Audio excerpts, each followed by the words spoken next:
All right, welcome back to the channel. It's heating up. It's heating up in these streets.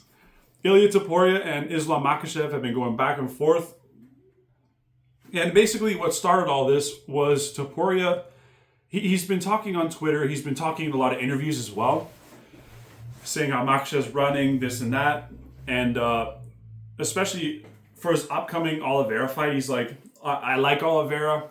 I'm apologizing in advance, but this was what was supposed to come to Islam Makhachev, obviously implying that he's going to knock him out or whatever. And I just hope that Topuria is not overlooking Oliveira, because Oliveira is a very, very serious challenge to anyone in the lightweight division, especially a featherweight moving up. I think Topuria is going to win, like, for sure. I think Topuria is going to knock him out, but Topuria's got to have tunnel vision, especially leading up to this, because Oliveira is a very serious threat on the ground and standing. So let's just hope he has his eyes on the prize. Now, let's get into him versus Islam Makhachev. So Makhachev finally responds on Twitter saying, "Difference between me and you, that I clean top list in my division. Moved to next, but you ran away from two contenders who had consecutive 5 to 9 wins in featherweight division. You are nobody in lightweight division, just a big mouth from Spain with nice haircut." That's the thing. I was sold on it was Makhachev writing all this, but then as soon as I see nice haircut, I'm like, in what world would Islam Makhachev compliment another man's haircut? I could be wrong, but it just doesn't sound like something he would say. I think this was probably Ali, but obviously Ali wouldn't sign off on, or Makhachev wouldn't let Ali write this without his approval, so it is what it is. Then he says, "Go get 1W and we can talk, boy." That's the good thing about Makhachev. He never outright says he will not fight Topuria, unlike John Jones. And he always leaves it open-ended. So that's really good for the fans, especially me, because I love Topuria. I can't wait to see where he can go. Like, I want to see him be challenged the most, because to me, he's one of the most complete fighters. And he talks the talk and he walks the walk. And I think what Makhachev's got to realize, and I know he always leaves it open-ended, so he's never outright, saying he won't, but Topuria is Makhachev's McGregor. Because you look at it from like this perspective. No, it's not going to get as personal as dark as Khabib McGregor, but Topuria's this loud, brash knockout artist. He's undefeated, and he's bringing such an intensity to Makhachev that he's never seen before. Makhachev, he's a star, for sure. Don't get me wrong. But none of his fights have any, like, really big build-ups. And if you look at the odds, especially against the 155ers that he's been fighting, and Volk included, the odds are always way in his favor. And no one really builds up the heat when it comes to these press conferences and all that stuff with him. So it's nice to see that someone's trying to bring some intensity back to the 155 division in the title picture. And now, Ilia Topuria, this is his response. "The difference between me and you is that I'm a man and you are a coward." Now, those are fighting words, man. Like, Islam Makhachev, he's the farthest thing from coward. It's frustrating because he's moving up division, and this is the biggest fight the UFC can do by far. Hot take here. I don't know if it's that hot, but Ilia Topuria versus Islam Makhachev is way bigger than John Jones, way bigger than Khamzat Dricus, because that's the thing.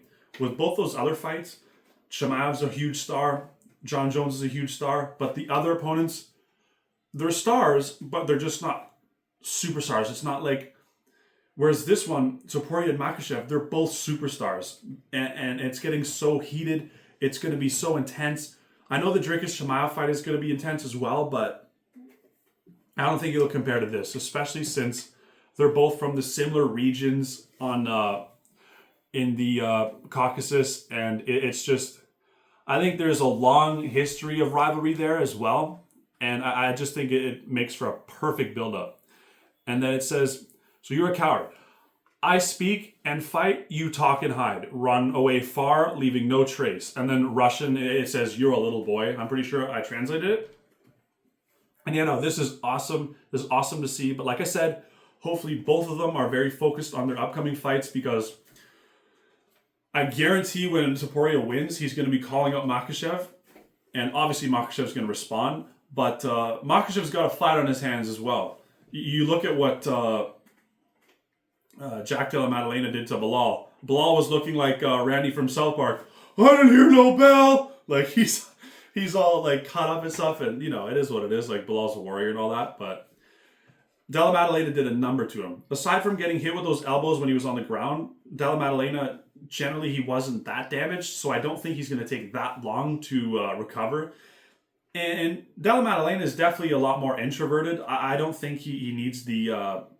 You know when everyone, like a new champion gets their belt, they go on like a big tour where it's like, you know, many months where they're just going across the world, like especially to their hometown and like holding up the belt and doing all these interviews and, you know, talk shows and all that. I don't think Jack Della Maddalena is that type of guy, especially when you see the post-fight interviews. He's like, he's not too concerned about the belt. Jack Della Maddalena is a lot more concerned about the fights themselves, which is, you know, it's an old school mentality for sure. Like, a lot of those older fighters like the Rampage Jackson and all them, like they cared about entertaining the fans. And, you know, as much as Della Maddalena doesn't really talk well, like promotion-wise, he definitely has the fights to entertain the fans. So I am looking forward towards the Islam Makhachev Jack Della Maddalena fight, but I'd be lying if I said, you know, I wasn't wishing that Topuria was going to get that fight with Makhachev instead. But, yeah. All goes to plan. They both win their next fights. We'll see how it goes, because I don't know how they're going to figure out Makhachev Topuria, especially like, I don't know if Makhachev's willing to go back down to 55. And the last thing the UFC wants is Topuria to vacate another belt to go up to 170. So I guess we'll cross that bridge when we get there. But yeah, I really like to see the intensity from these guys. I'm really looking forward to what they have to say in the future. And yeah, I think this is by far the most entertaining, the biggest fight we can get.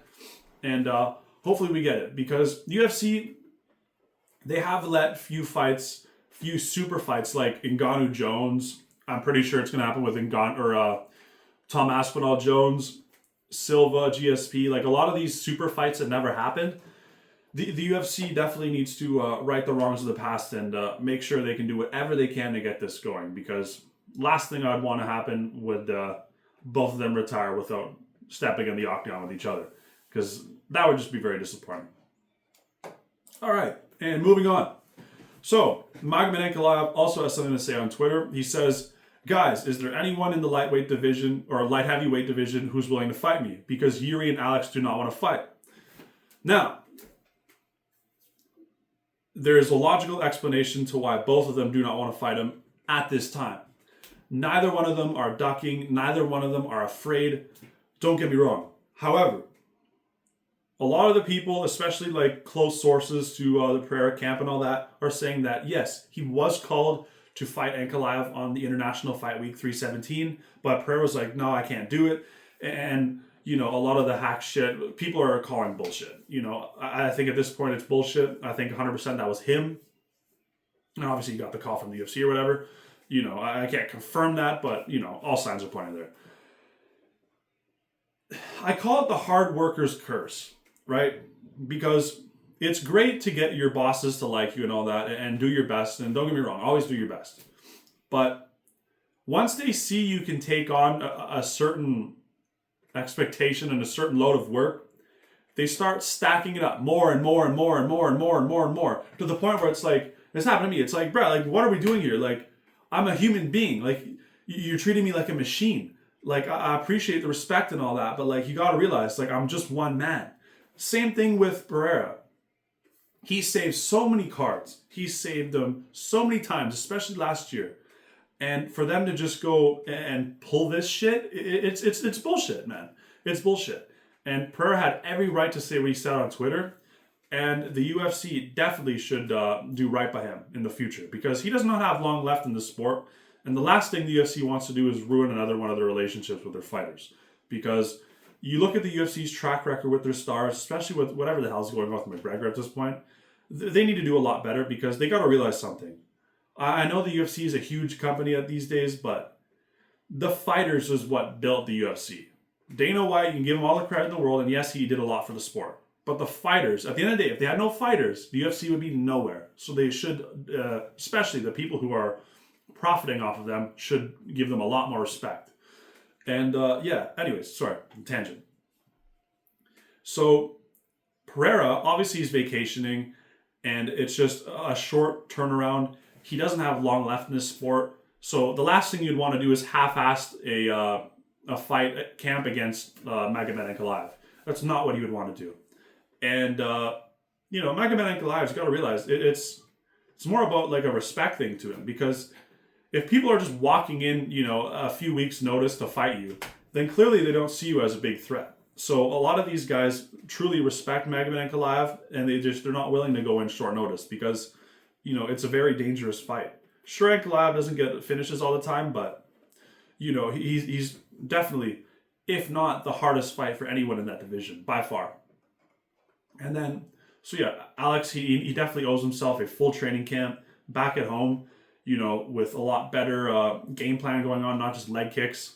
But we'll get into that in a later date. And then, Jiri, he said he couldn't fight because he's doing some university thing. I think he's finishing on June or whatever, his degree. I don't know what it's in, but I mean, it's fair for Jiri to say no because, people have a life outside of fighting, and I don't think the fighters owe the UFC their entire lives and their entire schedules for, all around through the year. And especially if I'm Jiri, I've lost to the champion twice in Pereira, so he definitely owes himself as well a full camp. And another thing to say is, I know a lot of people were annoyed that Ankalaev became champion, and they're like, oh, another inactive champion. If Ankalaev's serious and he actually wants to be this active, I mean, good on him, because I don't think he took much damage, if any damage, at the Pereira fight. And it's nice to see him get back in there. Mosquitoes. Anyways, if you look at the rankings here, so Alex Pereira and Jiri are both 1 and 2. And then if you look at number 3, there's Alberg. And I know Alberg, the fans didn't love his last performance against Jan, but it is what it is. He won. And he's the top contender aside from Jiri and Alex. Jamal Hill also raised his hand on Twitter saying that he would step in with him. But if I'm Jamal Hill, especially since how the fight goes, how I think it's going to go, because Khalil Roundtree, he went to war with Pereira. So if this fight goes how I think, it's going to be another war. And the last thing Jamal Hill wants to do is turn around short notice when he's been taking all this damage in his last few fights. And Jamal Hill especially, he should get a full camp to do this. I don't know if they're going to give Jamal Hill the next title shot, especially since I think they prefer Jiri and Alex at the top of the division. But it is what it is. We'll see how he looks against his next fight.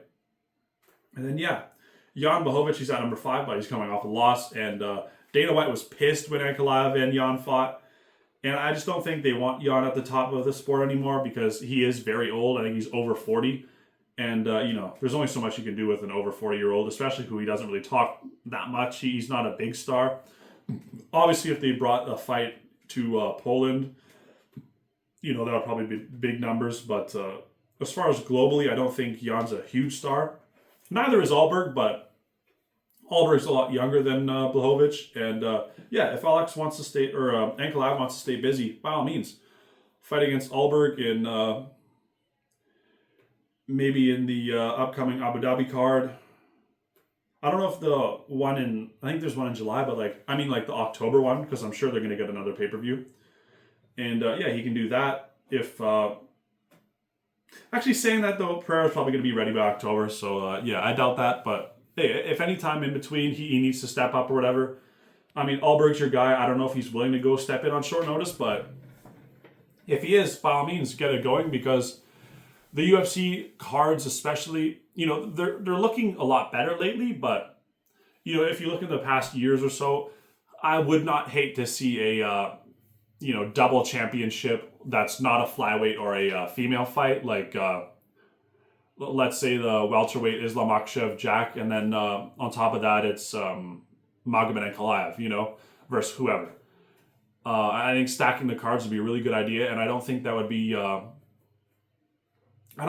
far off from reality, especially if they go to the Middle East, because they generally get a lot better cards than anywhere else in the world. So yeah, no, that'd be cool. And yeah, that's about it. Thank you guys so much for watching. Like and subscribe, and see you guys on the next one.